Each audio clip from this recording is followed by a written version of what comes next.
izin bertanya bang, bagaimana menurut abang pembuatan hukum yang ada di Indonesia beserta penegakan hukumnya, apakah sudah sesuai yang dengan kita inginkan?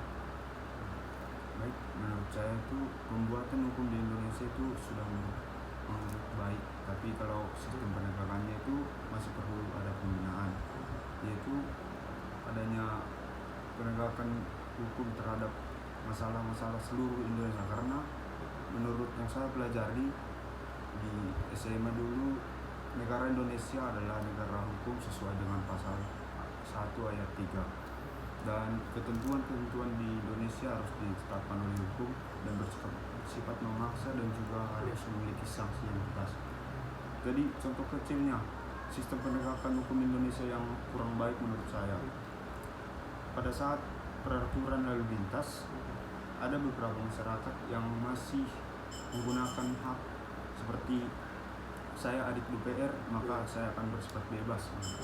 Jadi banyak juga aparat hukum yang bersifat takut, dan bahkan banyak juga oknum-oknum aparat hukum yang melakukan korupsi sehingga para masyarakat tidak percaya lagi.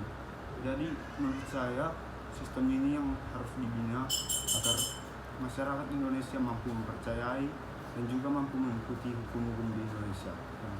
Berarti menurut abang hukum itu belum merata lah di kalangan masyarakat, masih tumpul ke atas, runcing ke bawah. Iya betul, sama seperti itu. Oke. Makasih ya bang. Iya. Permisi bu. Ya, Saya ingin bertanya, apakah menurut ibu pembuatan hukum yang ada di Indonesia dan penegakan hukum yang ada di Indonesia sudah berjalan dengan baik? kalau menurut saya belum berjalan dengan baik Karena apa itu? karena orang yang kalangan rendah istilahnya tidak beruang, yang dia benar bisa jadi salah. Jadi intinya kalau kita ada uang bisa menang di dalam segala hal. Jadi hukum itu belum bisa sesuai dengan yang ada gitu. Berarti belum berjalan dengan baik ya? Iya. Makasih ya bu. Ya. Permisi bang. Ya. Saya ingin bertanya, apakah menurut abang hukum yang ada di Indonesia sudah penegakannya itu sudah berjalan dengan baik dan pembuatannya itu sudah berjalan dengan baik? Kalau menurut saya belum semua sih, karena yang saya lihat sekarang ini hukum itu bisa dibeli. Artinya siapa yang punya duit, ya dia yang menang gitu.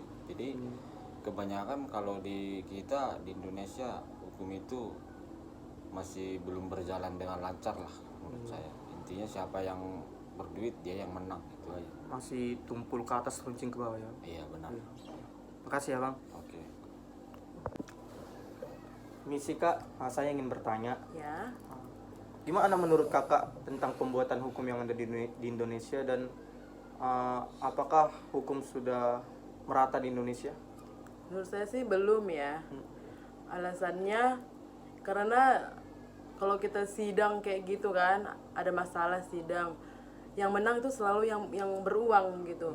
Yang kalah selalu yang tidak beruang, padahal belum tentu yang beruang itu yang benar. Iya betul. Jadi masih menggunakan uang semua gitulah. Berarti selalu memihak sama yang lebih beruang. Beruang, iya, seperti itu. Iya. Makasih ya kak. Iya. Ya baik, setelah saya mewawancarai masyarakat, saya akan mengulas tentang teori hukumnya.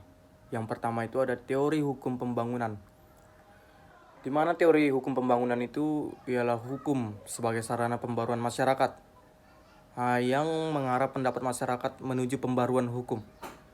Jadi setelah saya wawancara masyarakat,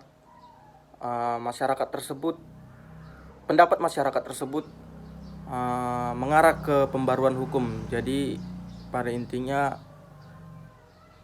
pendapat masyarakat tersebut mengarah ke teori hukum pembangunan. Selanjutnya itu ada teori hukum progresif, yang dimana teori hukum progresif ini itu merupakan pemikiran hukum yang berpandangan bahwa hukum itu dibentuk untuk manusia, bukan manusia untuk hukum. Jadi dari pendapat masyarakat yang saya wawancara itu belum ada yang berpendapat bahwa hukum ini dibentuk untuk manusia, bukan manusia untuk hukum. Selanjutnya itu yang ketiga dan terakhir itu ada teori hukum integratif, yang dimana teori hukum integratif ini adalah hukum itu pada hakikatnya itu terdiri dari 3 unsur. Yang pertama itu ada sistem norma, perilaku, dan nilai manusia. Jadi dari pendapat masyarakat yang saya wawancara itu, hukum itu ada yang berpendapat mengarah ke sistem norma atau perilaku manusia dan nilai-nilai hukum. Seperti contoh pendapatnya itu yaitu ada yang berpendapat bahwa hukum itu bisa dibeli untuk kalangan atas, dan nyatanya itu yang berarti hukum itu tidak sesuai dengan nilai dan norma yang ada.